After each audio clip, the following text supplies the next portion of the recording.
గౌరవనీయులు పెద్దలు రాష్ట్ర వ్యవసాయ శాఖ మంత్రివర్యులు రాష్ట్రాన్ని వ్యవసాయ రంగంలో గౌరవ ముఖ్యమంత్రి గారి సూచనలు వారి మార్గదర్శకత్వంలో అద్భుతంగా ముందుకు తీసుకుని పోతున్న పెద్దలు సింగిరెడ్డి నిరంజన్ రెడ్డి గారికి, గౌరవనీయులు పెద్దలు రాష్ట్ర విద్యాశాఖ మంత్రివర్యులు శ్రీమతి సబితా ఇంద్రారెడ్డి గారు, గౌరవ స్థానిక పార్లమెంట్ సభ్యులు పెద్దలు ఈ కళాశాల యొక్క ఈ విశ్వవిద్యాలయం యొక్క పూర్వ విద్యార్థి గౌరవనీయులు డాక్టర్ రంజిత్ రెడ్డి గారు, గౌరవ జిల్లా పరిషత్ చైర్మన్ సోదరి శ్రీమతి అనిత హరినాథ్ రెడ్డి గారు, ఈరోజు ఈ వేదిక మీద మనందరం కూర్చున్నాము అంటే దానికి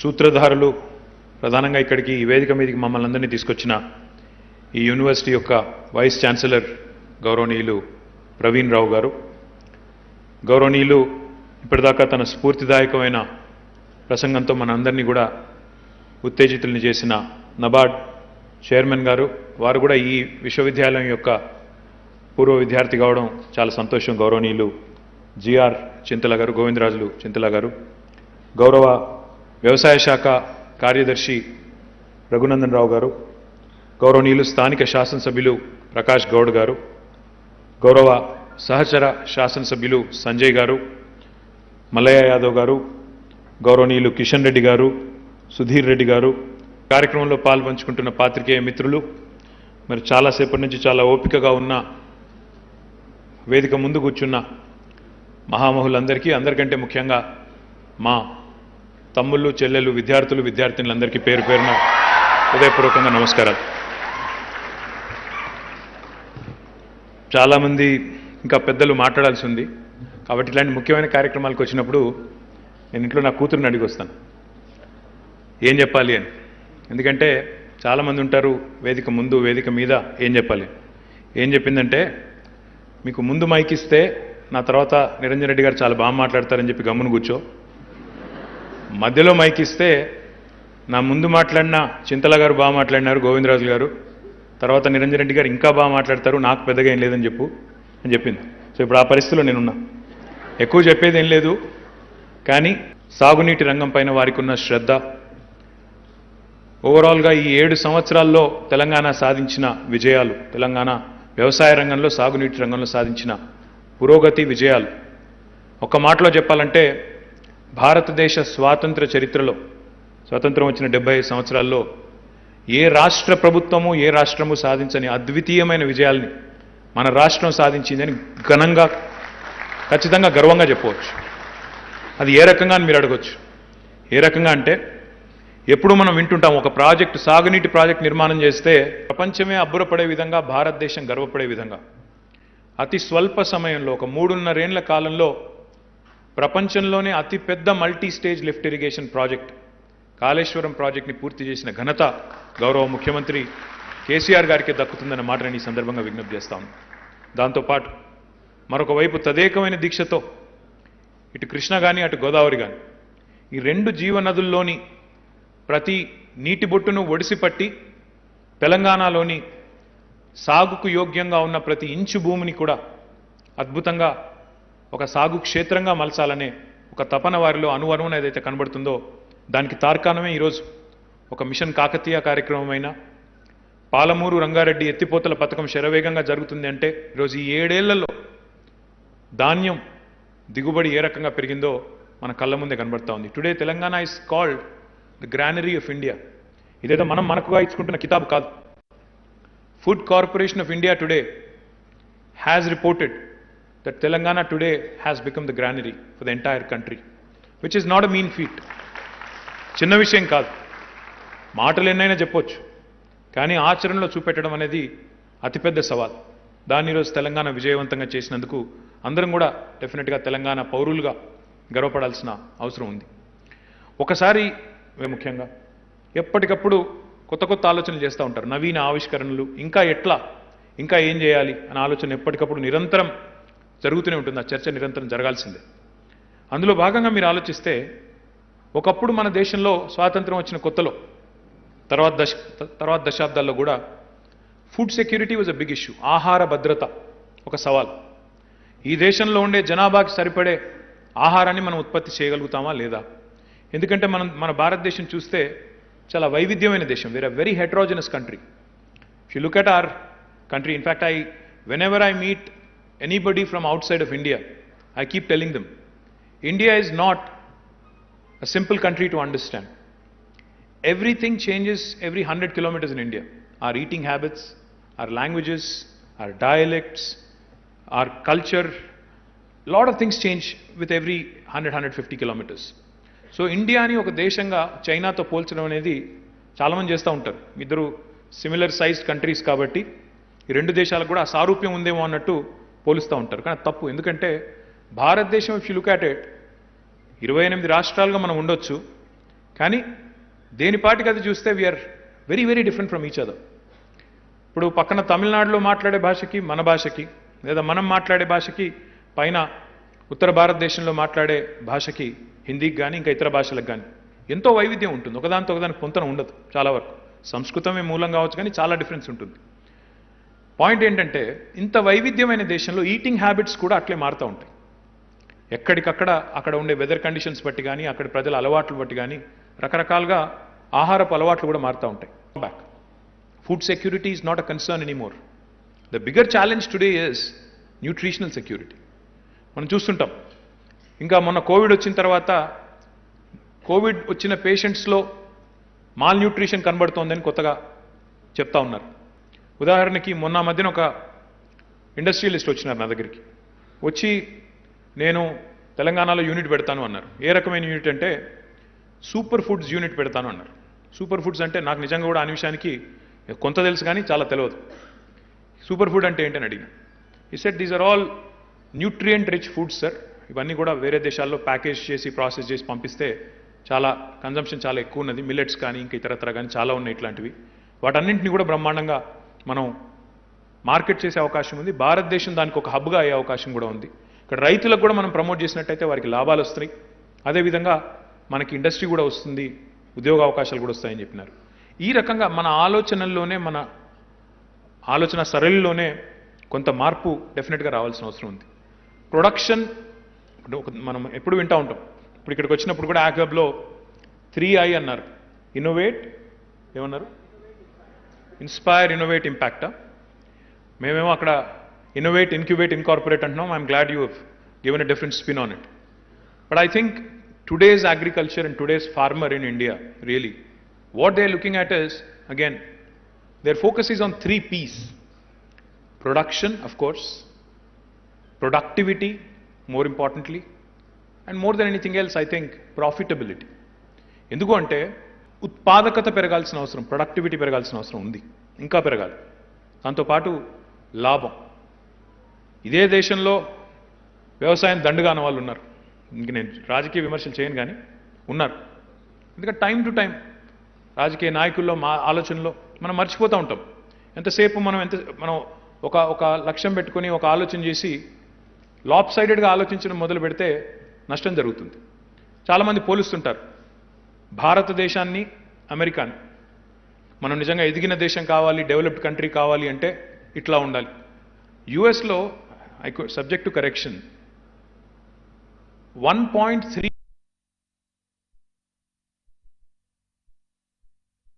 to GDP is very minimal. I think about less than 5%. అదే భారతదేశంలో నియర్లీ 60%, 55 to 60% మధ్యన జనాభా వ్యవసాయం లేదా వ్యవసాయ అనుబంధ రంగాల మీద ఆధారపడి జీవిస్తున్నది. కానీ మన contribution to GDP is nearly anywhere between 16 to 20%, depends on how you look at it, how you calculate. So 60% జనాభా నిమగ్నమై ఉన్న రంగంలో కాంట్రిబ్యూషన్ ఇక్కడ 20% మించకపోతే, అక్కడ 1.3% ఉన్న జనాభా దాదాపు 5%, అంటే 3 రెట్లు. చాలాసార్లు ఇండియాలో కూడా మీరు మాట్లాడేటప్పుడు కానీ ఇంకోటి కానీ రైతాంగానికి సంబంధించి ఎన్ని రకాల ఇంటర్వెన్షన్స్ ఉన్నాయి అంటే ప్రభుత్వ పరంగా బహుశా నాకు తెలిసినంత వరకు వేరే ఏ రంగంలోనూ కూడా అన్నీ ఉండవు. ఉదాహరణకు తెలంగాణనే తీసుకుంటే, ఈరోజు భారతదేశంలో 28 రాష్ట్రాలు ఉంటే అందులో నాణ్యమైన విత్తనాలు, ఎరువులు ఇవి కూడా ఇక్కడ ఇస్తూ ఉన్నాం. దాంతోపాటు మీకు తెలుసు వ్యవసాయానికి సంబంధించినంత వరకు క్రాప్ లోన్ ఏదైతే ఉంటుందో 0 ఇంట్రెస్ట్తో వడ్డీ లేని రుణాలు ఇవి కూడా ఇస్తూ ఉన్నాం.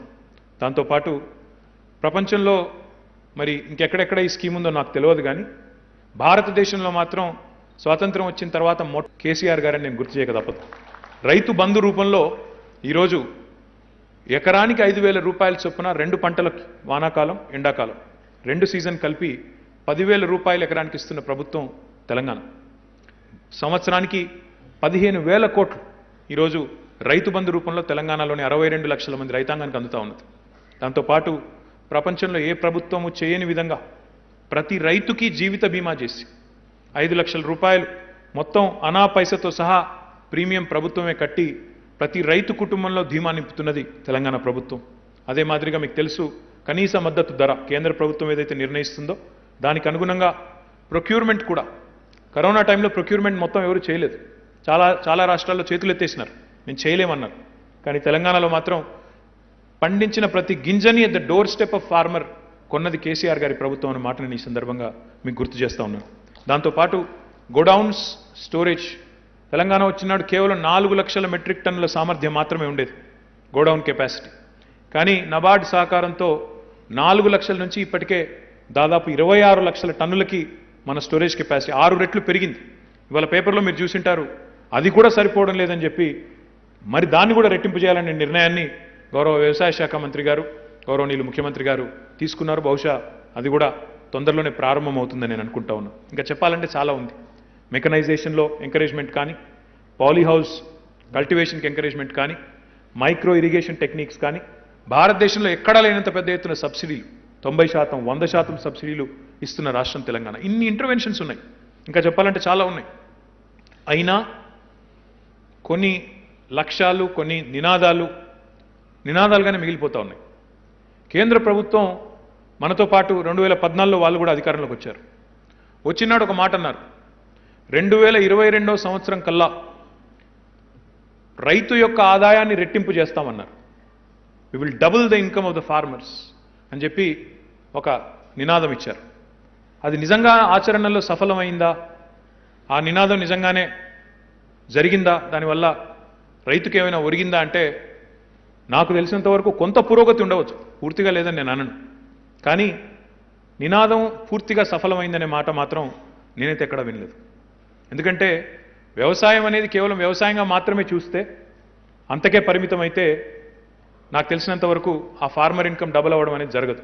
టుడే ఫార్చునేట్లీ ఇన్ తెలంగాణ గౌరవ ముఖ్యమంత్రి గారికి వ్యవసాయం మరియు అనుబంధ రంగాల మీద ఉన్న ప్రేమ, వాటి పట్ల ఉన్న అవగాహన వల్ల తెలంగాణలో ప్రస్తుతం ఒక 4 రకాల విప్లవాలు మన కళ్ళ ముందే ఆవిష్కారం కాబోతా ఉన్నాయి, అవుతున్నాయి. First one I will talk about is the second green revolution that sweeping the landscape of Telangana. ఇందాక నేను చెప్పినట్టు అది రైస్ కావచ్చు, ప్యాడీ కావచ్చు, ఇంకా ఇతర వ్యవసాయంలో ఇతర క్రాప్స్ కావచ్చు, విస్తారంగా తెలంగాణలో ఈరోజు దిగుబడి పెరుగుతూ ఉన్నది. The second green revolution is sweeping through the entire landscape of Telangana.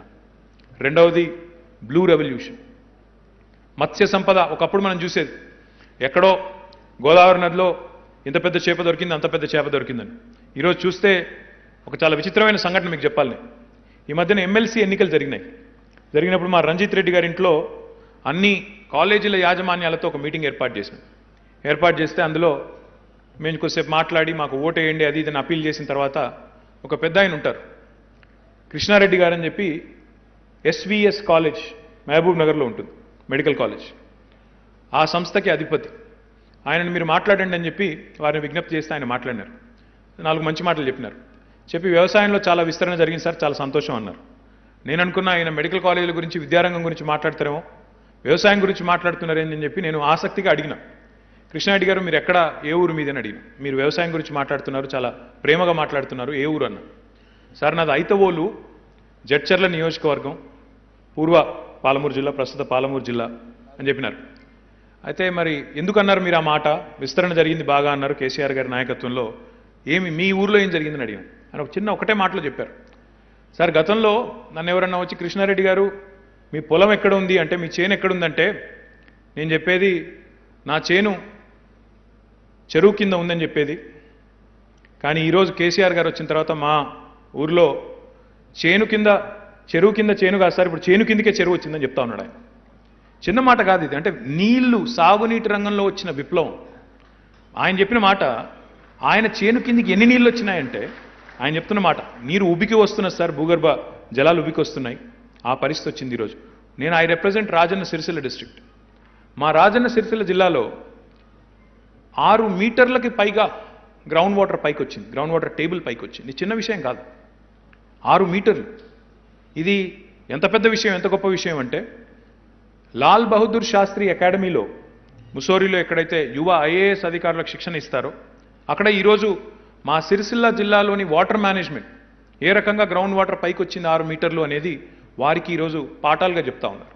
So these are the achievements of Telangana in the last 6-7 years. ఇదంతా ఎందుకు చెప్తా ఉన్నానంటే, ఇప్పుడు I think the time has come. Production బాగా పెరిగింది, కానీ ప్రొడక్టివిటీ, ప్రాఫిటబిలిటీ పెరగాలి అంటే ఏం జరగాలి? అక్కడే ఈ యాగ్ హబ్ అనేది అక్కడే మీకు పనికొస్తుంది. యాగ్ హబ్ అనేది అక్కడే మనకి రైతులకు బాగా మేలు చేసే అవకాశం ఉంది. ఎప్పుడైనా మేము టెక్నాలజీ గురించి మాట్లాడితే సీఎం గారు ఎప్పుడు ఒకటే మాట అంటారు, దీనివల్ల సామాన్యుడికి ఏం లాభం అని అడుగుతారు ఆయన. దీనివల్ల ఇప్పుడు నువ్వు చెప్తున్న బ్లాక్ చైన్ టెక్నాలజీ, దానివల్ల సామాన్యుడికి ఏమొస్తుంది చెప్పు. అంటే మనం ఎంతసేపు ఎమర్జింగ్ టెక్నాలజీస్లో there is some cool nomenclature. Robotics అంటాము, మా రమాదేవి గారు ఇక్కడే ఉన్నారు. రోబోటిక్స్ అంటాము, బ్లాక్ చైన్ అంటాము, క్లౌడ్ అంటాము, డ్రోన్స్ అంటాము, అన్నీ బాగుంటాయి వినడానికి. కానీ సామాన్యుడికి ఏం లాభం, ఒక సామాన్య మనిషికి, పెద్దగా చదువురాని మనిషికి ఏం లాభం అవుతుంది అని అడుగుతారు ఆయన. Because his fundamental belief is, his core philosophy is, any technology that does not aid and abet the well-being or the development of a common man or that does not have a societal impact, positive societal impact, is futile. అది నిష్ఫలము. సాంకేతికత, శాస్త్రీయత సామాన్యుడికి, రైతుకి ఉపయోగపడకపోతే అది నిష్ఫలము అనేది ముఖ్యమంత్రి గారి స్థిరాభిప్రాయం. అందుకే YAG హబ్లో ఉండే పెద్దలకి, ఇక్కడ ఉండే ఆంటర్ప్రినర్స్ కూడా, ఇంతకుముందు నేను మాట్లాడేటప్పుడు కూడా వాళ్ళకి అదే చెప్పాను. ఇక్కడికి రాగానే మొత్తం ఇంగ్లీష్ కనబడుతోంది, ఇక్కడ ఉండాల్సింది ఇంగ్లీష్ కాదు, తెలుగులో ఖచ్చితంగా మీరు మొత్తం ప్రదర్శనశాల ఉండాలి. ఎందుకంటే యాగ్ హబ్ అంటే, అగ్రి హబ్ అంటే ఓన్లీ ఇక్కడ చదువుకునే బాగా ఇంగ్లీష్ మాట్లాడే పిల్లలే కాదు, బయట నుంచి వచ్చే రైతు. ఎందుకంటే రైతును మించిన ఇన్నోవేటర్ లేడు. మీరు ఏమనుకున్నా సరే, I don't think there is a better innovator than farmer. వారికి తెలిసినంతగా మనకు తెలియదు. ఇది నేను అనుభవపూర్వకంగా చెప్తున్నాను. ఎందుకంటే నేను శాసనసభ్యుడిగా నా దగ్గర ఒక గ్రామం ఉంది, నా కాన్స్టిట్యున్సీలో వీర్నపల్లి అని ఒక గ్రామం ఉంటుంది. ఆ వీర్నపల్లి గ్రామానికి ఒకరోజు ఒక రైతు వేదిక ప్రారంభోత్సవానికి పోయినాం. ఇది నేను చెప్పేది కొత్తగా కట్టిన రైతు వేదికలు కాదు, ఒక 3 ఏళ్ల కిందట. అప్పుడు మేము అక్కడ ఒక క్లస్టర్ కింద ఒకటి నిర్మాణం చేసి అక్కడ పోయినాం. పోయి అక్కడ ఏం చేసినామంటే, మొత్తం అక్కడ రైతు వేదికలోనే అన్ని టీవీస్ పెట్టి వాటికి అన్నింటికీ కూడా మన ఇంటర్నెట్ కనెక్షన్ ఇచ్చి, అందులో కొంత సాఫ్ట్వేర్ కూడా లోడ్ చేసి, వాళ్ళ కొంత ట్రైనింగ్ కూడా అప్పటికే మేము పోయే కాడికే వాళ్ళకి ఇచ్చి ఉన్నారు. సో మేము పోయిన తర్వాత, అక్కడ ఇనాగరేట్ చేసిన తర్వాత లోపల తిరుగుతున్నాం. తిరిగేటప్పుడు అందులో ఇంతకుముందు ఏదో మనం లాంచ్ చేసినట్టు ఒక అబ్బాయి ఆంటర్ప్రినర్ వచ్చి, సార్ ఇది మీరు ఇక్కడ ఈ బటన్ క్లిక్ చేయండి, ఇక్కడ ఇది చెప్పండి, ఇక్కడ ఇది క్లిక్ చేస్తే ఇది వస్తుందని చెప్పి నాకు ఎక్స్ప్లెయిన్ చేస్తూ ఉన్నాడు. పక్కనే ఒక రైతు ఉన్నాడు, ఆ ఊరు రైతు, సామాన్యుడు. ఆయన వచ్చి, అక్కడ కాదు సార్ అందులో లేదు, పక్క దానిలో ఉంది ఆయన చెప్తున్నాడు మాకు వచ్చి. అక్కడ కాదు సార్ పక్క పేజ్లో ఉంది, పక్క విండోలో ఉంది అని చెప్తుంటే నేను ఆశ్చర్యపోయాను. నేను అడిగినాను, మీకెట్లా తెలుసు ఇదంతా అని. సార్ 1 month నుంచి మాకు ట్రైనింగ్ ఇచ్చినారు. నా పొలంలో, నా పత్తి పంటలో, మా పత్తి చేనులో ఏ రకమైన పురుగు పడుతుంది, ఆ పురుగు ఒకవేళ నేను చేయాల్సిందల్లా పత్తి పంట ఆ ఫోటో తీయాలి, నేను అంతే. ఆ ఆకు ఫోటో తీసి పంపిస్తే వెంటనే వీళ్ళు సొల్యూషన్ చెప్తున్నారు సార్. ఆల్రెడీ నేను మొత్తం నేర్చుకున్నా అని చెప్తున్నాడు. ఈ మాట ఎందుకు చెప్తా ఉన్నా అంటే, టెక్ అడాప్షన్, టెక్నాలజీని అందిపుచ్చుకోవడంలో భారతదేశంలో ఉన్నంత చాతుర్యం, భారతీయుల్లో ఉన్నంత తెలివితేటలు ఎక్కడా బహుశా ప్రపంచంలో లేవు. ఎందుకంటే నేను చాలాసార్లు ఆశ్చర్యపోయింది. నేను అమెరికాలో చదువుకున్నాను, అక్కడే కొన్ని రోజులు పని కూడా చేసినాను. అమెరికా నుంచి కరెక్ట్గా ఇండియాలో దిగంగానే ఇక్కడ చూస్తే అమెరికా కంటే మెరుగైన స్మార్ట్ ఫోన్లు, ఇక్కడ చూస్తే అమెరికా కంటే మెరుగైన వినియోగం, టెక్నాలజీ వినియోగం ఇక్కడ ఉండేది. ప్రతిసారి అనుకునేది మనసులో, ఇదేందబ్బా ఇక్కడే ముందున్నారు, ఇంకా అమెరికా ఎదిగిన దేశం అంటారు, అభివృద్ధి చెందిన దేశం అంటారు అని. ఇక్కడ ఉండే అడాప్షన్, టెక్నాలజీ అడాప్షన్ అనేది సామాన్యుడిలో కూడా టెక్నాలజీని ఎంత సమర్థవంతంగా వాడుకోవాలనే తెలివితేటలు బహుశా ఎక్కడ కూడా ఉండవు. We have a very receptive farmer and వాళ్ళకి తెలుసు వాళ్ళ సాధక బాధకాలు ఏంటో తెలుసు, వ్యవసాయంలో ఉన్న ఇబ్బందులు ఏంటో తెలుసు, వాటికి కావాల్సిన విరుగుడు ఏంటో కూడా వాళ్ళకి తెలుసు. పరిష్కారానికి ఎట్లా టెక్నాలజీ దోహదపడుతుందో వాళ్ళకి తెలియకపోవచ్చు, కానీ వాళ్ళకి ప్రాబ్లం తెలుసు, సొల్యూషన్ తెలుసు. దాని మధ్యన అనుసంధానంగా ఉండాల్సింది, ఒక దారంగా ఉండి వాళ్ళకి పరిష్కారాన్ని చూపెట్టాల్సింది మన ఇక్కడ ఉండే ఆంటర్ప్రెనర్స్, ఇక్కడ ఉండే ఇన్నోవేటర్స్. సో అగ్రి హబ్ ఏదైతే ఈరోజు మీరు తీసుకొచ్చారో డెఫినెట్గా it's a laudable initiative. My request to you, especially Praveen గారు and the entire ecosystem here, నా విజ్ఞప్తి ఏంటంటే మీతో, జనరల్గా ఇన్నోవేషన్ అంటే ఆంటర్ప్రెనర్షిప్ అంటే హబ్ అనగానే అందులో ఉన్న వాళ్ళందరూ టైల్ కట్టుకోవాలి లేదా అద్భుతమైన సూట్లు వేసుకోవాలి, ఓన్లీ ప్యాంట్ షర్ట్ వేసుకున్న వాళ్ళే ఉండాలి, అట్లాంటి అభిప్రాయాలు దయచేసి పక్కన పెట్టండి. I think most importantly innovation అనేది ఎవరు అబ్బసొత్తు కాదు. Innovator can be from any rural area, ఎక్కడి నుంచి ఇది రాష్ట్రంలో ఏ మారుమూల ప్రాంతం నుంచైనా రావచ్చు. చూస్తూ ఉంటాం మన పేపర్లో అప్పుడప్పుడు, ఒక యువ రైతు ఇది కనుక్కున్నాడు అని చెప్పి ఒక కొత్త టూల్ ఏదో కనుక్కొని ఉంటాడు, పేపర్లో వస్తూ ఉంటుంది అప్పుడప్పుడు. అట్లాంటివి కూడా ఎంకరేజ్ చేయండి దయచేసి. అగ్రి హబ్ అనగానే మనం కేవలం టెక్నాలజీ డ్రివెన్ ఇన్నోవేషన్ చూడాల్సిన అవసరం లేదు. చిన్న చిన్న ఇప్పుడు అగ్రి ఇంప్లిమెంట్స్ ఉంటాయి, మెరుగ్గా ఇప్పుడు ఒక ఆసు యంత్రం ఉంది, మీకు తెలుసు ఆసు యంత్రం మీద సినిమానే వచ్చింది ఈ మధ్యన, మల్లేశం అని చెప్పేసి, మన చింతకింది మల్లేశం గారని పద్మశ్రీ వారు ఉన్నారు. ఆయన వాళ్ళ తల్లి కష్టం చూడలేక ఆయన కనుక్కున్నాడు ఆసు యంత్రం అనేది. అదే పద్ధతుల్లో రైతులు, వాళ్ళ పిల్లలు లేదా ఆ రంగానికి సంబంధించి ఆసక్తి ఉన్న ఔత్సాహికులు వాళ్ళంతటా వాళ్ళుగా కొన్ని కనుక్కొని వస్తే వాళ్ళకి కూడా ఇది ఒక వేదిక కావాలి. అంతేగాని కేవలం టెక్నాలజీకి సాంకేతికతకు మాత్రమే పెద్దపీట వేసి, మనకి కొన్ని సందర్భాల్లో భాష రాకపోవచ్చు, భావం కూడా చెప్పలేకపోవచ్చు, కానీ డెఫినెట్గా ఆ ఉత్సాహం ఉండవచ్చు, ఆవిష్కరణల పట్ల ఉత్సాహం ఉండవచ్చు. అట్లాంటి వాళ్ళు కూడా ఉంటారు. వారందరికీ మీరు దయచేసి మీ తలుపులు తెరిచి ఉంచాలని, కేవలం కొంతమందికి మాత్రమే ఇది పరిమితం కాకూడదనేది నా విజ్ఞప్తి. మోర్ ఇంపార్టెంట్లీ మళ్ళొకసారి నేను ఈ మాట అంటున్నా, నేను అనుకోకూడదు ప్రవీణ్ గారు, please make sure that everything ఇక్కడ ఉన్న ప్రతి బోర్డు, ముఖ్యంగా అగ్రి హబ్లో తెలుగులో పెట్టండి. తద్వారా తెలుగు మాత్రమే వచ్చిన రైతులు, ఇంగ్లీష్ ఒక్క ముక్క కూడా రాని రైతాంగానికి కూడా ఇది ఒక వేదిక కావాలి. అన్నిటికన్నా ముఖ్యంగా ముఖ్యమంత్రి గారు ఎప్పుడు చెప్తా ఉంటారు మాకు, మన ఆగ్రో క్లైమాటిక్ కండిషన్స్ అసాధారణమైనవి. Telangana agro climatic conditions are extremely conducive to all kinds of agriculture. Today under the leadership of our dynamic agriculture minister గారు ఆయిల్ పామ్ కల్టివేషన్ విషయంలో చాలా ఎఫర్ట్ ఈరోజు భారతదేశంలో ఎక్కడ జరగనంత ఎఫర్ట్ ఇక్కడ మన రాష్ట్రంలో జరుగుతూ ఉంది. ఒక్క మన రాష్ట్రంలోనే మనం 20 లక్షల ఎకరాల టార్గెట్ పెట్టుకున్నాం, విచ్ ఇస్ అన్హర్డ్ ఆఫ్.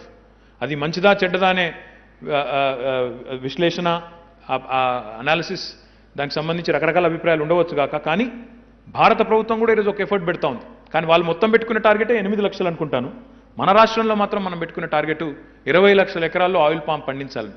దీనిలో ఉద్దేశం ఏంటి? అల్టిమేట్గా రైతుకు దిగుబడి రావడమే కాదు, ప్రాఫిటబిలిటీ పెరగాలి, దానివల్ల పరిశ్రమలు రావాలి, దాంతోపాటు ఉపాధి కల్పన కూడా జరగాలి, మొత్తం భారతదేశానికే మనం ఒక కేంద్రం కావాలి అనే ఆలోచన. అంటే క్రాప్ డైవర్సిఫికేషన్ మనం జరగాల్సిందే. ఆ క్రాప్ డైవర్సిఫికేషన్ జరిగే విధంగా ఈరోజు తెలంగాణలో పరిశోధనలు ఒకవైపు విస్తరణ జరగాలి, ఎక్స్టెన్షన్ యాక్టివిటీ పెరగాలి, దాంతోపాటు రైతుకు అదే రకంగా మనకి ఒక డైరెక్ట్ చర్చ జరగాలి. అందుకే నేను మొన్న మంత్రి గారితో మాట్లాడిన తర్వాత, నిరంజన్ రెడ్డి గారితో మాట్లాడిన తర్వాత, తెలంగాణలో ఈరోజు గౌరవ ముఖ్యమంత్రి గారి ఆలోచన మేరకు మనం ఏర్పాటు చేసుకున్న రైతు వేదికలు ఏవైతే ఉన్నాయో 2601 అనుకుంటాం, లేదా 2601 రైతు వేదికలు భారతదేశంలో ఎక్కడా లేవు ఇట్లాంటి రైతు వేదికలు. వాటన్నింటినీ కూడా T-Fiber అనే కార్యక్రమం ద్వారా హై స్పీడ్ బ్రాడ్బ్యాండ్తో అనుసంధానం చేయబోతా ఉన్నాం. అప్పుడు ఏం జరుగుతుంది?